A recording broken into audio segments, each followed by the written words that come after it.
நெமிலியில் முன்னாள் முதல்வர் எடப்பாடி பழனிசாமியின் பிறந்தநாளை முன்னிட்டு தண்ணீர் பந்தல் திறந்து வைத்தார் சு. ரவி எம். எல். ஏ.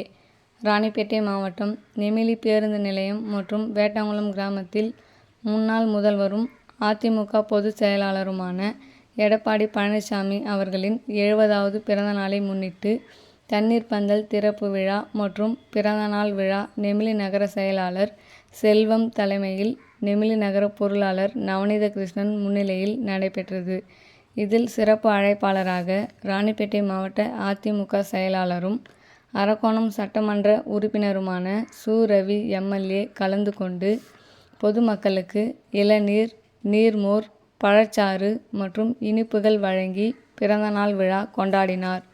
இதில் மாவட்ட துணை செயலாளர் தயாளன், மாவட்ட பாசறை செயலாளர் அன்பரசு, விவசாய அணி செயலாளர் திருமலை, அவைத்தலைவர் சத்தியமூர்த்தி, மாணவர் அணி செயலாளர் முருகன், நெமிலி மேற்கு ஒன்றிய செயலாளர் அருணாபதி, மாவட்ட இளைஞர் அணி துணை செயலாளர் டோமேஷ், கழக நிர்வாகிகள் வினோத், கணேஷ், நாகராஜன், பரந்தாமன், சுகுமார், வேட்டங்குளம் ஊராட்சி மன்ற தலைவர் சாந்திரவி, முன்னாள் ஊராட்சி மன்ற தலைவர் ஆரோன், துணைத் தலைவர் அன்னியப்பன், கழக நிர்வாகிகள் வேலன், கார்த்திகேயன், வேலு மற்றும் அ. தி. மு. க. கழக நிர்வாகிகள் உடனிருந்தனர். இறுதியில் வேட்டங்குளம் கிராமத்தில் அன்னதானம் வழங்கப்பட்டது.